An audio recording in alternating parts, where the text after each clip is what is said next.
Hey everyone, how's it going? Welcome to the first episode of a new rebooted series here on HN called Character Bios, or 101 for short. And in this series, we introduce and break down characters belonging to upcoming or current film or TV franchises. Our goal with this series is to help viewers feel confident in their knowledge so they can better understand and engage with any media involving that character. Now, in this episode, we'll explore Stormfront from The Boys, as the live-action version will be introduced during Season 2 of The Boys on Amazon Prime Video as a member of the Seven.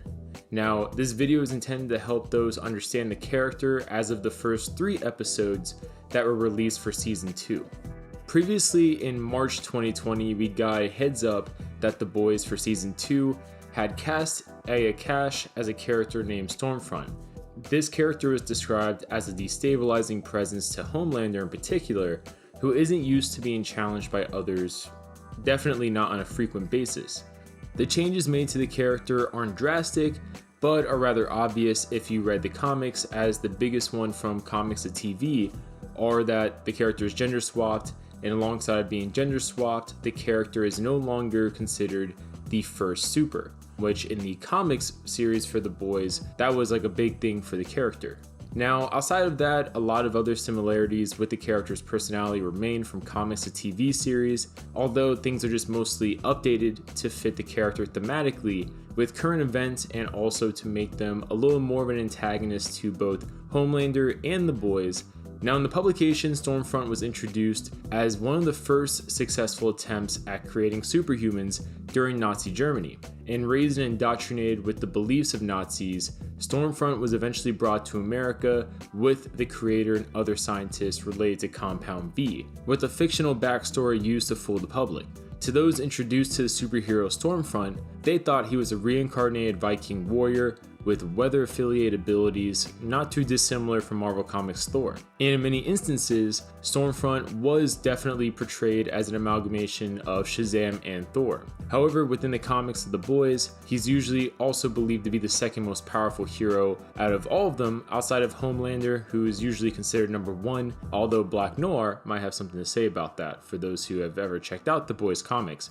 Outside of that, Stormfront is a member of the superhero team Payback. Basically, if the Seven's the A-list Justice League-like team, Payback is the B-list pseudo-Avengers-like team. But due to the Nazi beliefs and background of the character, he was raised to worship people like Hitler basically and believe non-Aryan races are inferior. Whenever the situation arose as well, he would gladly perform unethical or genocidal missions for Vought, calling Hurricane Katrina, for example, an ethnic cleansing.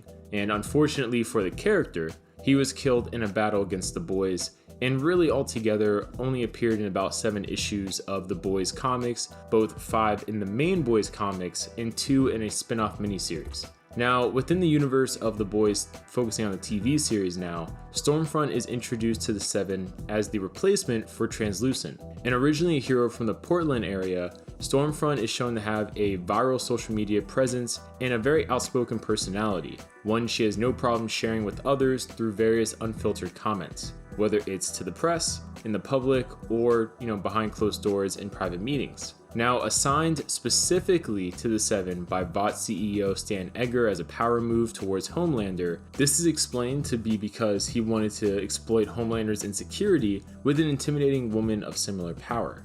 Like I said before, the character is very unapologetically unfiltered, and on top of that, Stormfront has been shown behind closed doors to be racist when not seen in the public eye. More specifically, during episode 3, during a mission, she intentionally murdered an entire apartment building full of innocent African Americans without care, and then on top of that calls an Asian supervillain Yellow Bastard. But in the comic series for The Boys, Stormfront has superhuman abilities such as enhanced strength, durability, flight, electrokinesis, and limited weather manipulation. His strength was enough to break buildings and casually destroy walls. However, his durability doesn't really meet the same level, in terms of the fact that if you have someone on your side with enhanced strength and wielding something like a baseball bat, you can really hurt him to the point where a superhuman with a baseball bat was able to make him bleed and even break his teeth. Now, his weather manipulation abilities appear to be somewhat limited as well, as he isn't really on par with characters like Storm from Marvel Comics, but more so he could pretty much just create a thunderstorm.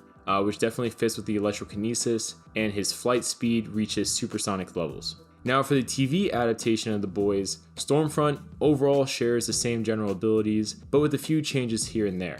Her durability in particular appears to be at a higher level than the character in the comic series, as the trailer shows her enjoying Homelander using prolonged heat vision on her chest, which would easily kill most individuals, superhuman or not, instantaneously. She's also shown the ability to fly at blur-like speeds and utilize superhuman strength to break walls, and also kill people as well. Her electrokinesis actually has kind of more of a twist to it than it did in the comics as well, as in interviews it's been described more so as plasma bolts, which have a purple color to them, and as well, instead of just doing instant electrocution, they can actually have more of like a pushing, grappling-like effect if she deems it. And another ability as well, not really superhuman necessarily, is her charismatic personality, which in trailers comes in full effect as we see her becoming the leader and basically the representative for not only an anti-bot movement, but seemingly her trying to lead an uprising of super people. Getting more into some of the extra things about the character, Stormfront's true personality is that of a neo-Nazi and white supremacist. A clear hint to this is the fact that Stormfront's name is very similar, probably based on Stormfront.org, which is a well-known internet forum and hate site. And on this forum, they openly promote discussions, conversations, and content more or less on topics such as white nationalism, white supremacy, Holocaust denialism, anti-Semitism, Islamophobia, and other topics similar to that. So besides this, the character appears to be also both a psychopathic kind of character and masochistic character in terms of their personality, and this is shown through her ability to climb the corporate ladder, become a bigger superhero to the point where she joins the Seven, as well as being able to gain public support with her personality, being charismatic, appearing to act a certain way that people would connect with. Yet behind closed scenes, she's more than happy to commit mass murder without any sense of empathy or remorse. She has displayed some masochistic traits, I guess you would say, based on what we saw in the trailers, where she gladly tells Homelander to heat vision her chest. And when they show that, it's very obvious that this is a regular thing that has been happening for a while, and she seems to be getting off on it. That's pretty much it for the character of Stormfront, at least going into the first 3 episodes, plus things we saw in the trailer. Leave your comments down below. What other characters would you like to see us do for The Boys? I think this month we're just going to do each week another character, since every episode comes out Friday and every episode of Character Bios comes out on Monday. But leave your comments down below. What do you guys think? And we'll see you guys later.